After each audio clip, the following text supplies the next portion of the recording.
सुप्रभात बच्चों, आज मैं आपको हिंदी व्याकरण का पाठ 11 विराम चिन्ह पढ़ा रही हूँ, जिसे अंग्रेजी में कहते हैं पंक्चुएशन।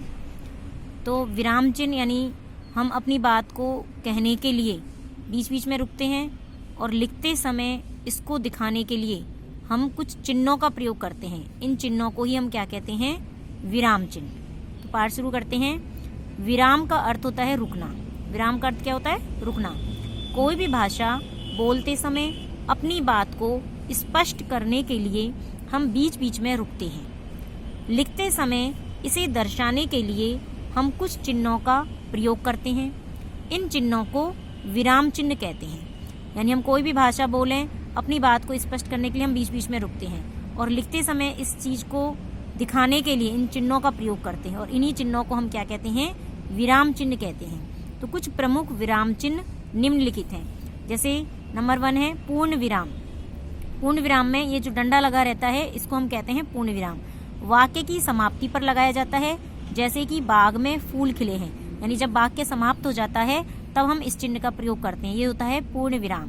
जैसे उदाहरण के तौर पर है बाग में फूल खिले हैं, तो ये पूर्ण विराम यानी वाक्य समाप्त हो गया, यहाँ पूर्ण विराम लग गया। दूसरा है अल्प विराम। ये अल्प विराम का चिन्ह है। वाक्य में जहाँ थोड़ी देर रुकते हैं वहाँ अल्प विराम लगाया जाता है। जैसे आज मेरे घर रीता, मीनू और चीनू आएंगी, तो थोड़ी थोड़ी देर के लिए रुकते हैं, भाई रीता, मीनू और चीनू आएंगे, तो यहाँ पर हमने अल्प विराम का प्रयोग किया। तीसरा है प्रश्नवाचक चिन्ह। ये प्रश्नवाचक चिन्ह है। जिस वाक्य में प्रश्न पूछा जाए उसके अंत में इसे लगाया जाता है।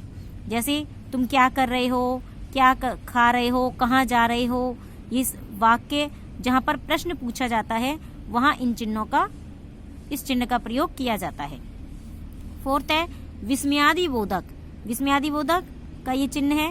प्रसन्नता, दुख, आश्चर्य, भय आदि भावों को प्रकट करने वाले वाक्यों में इसका प्रयोग किया जाता है।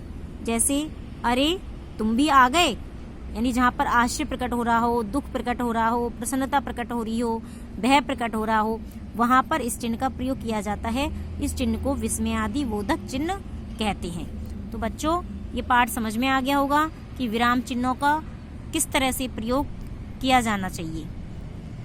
तो धन्यवाद।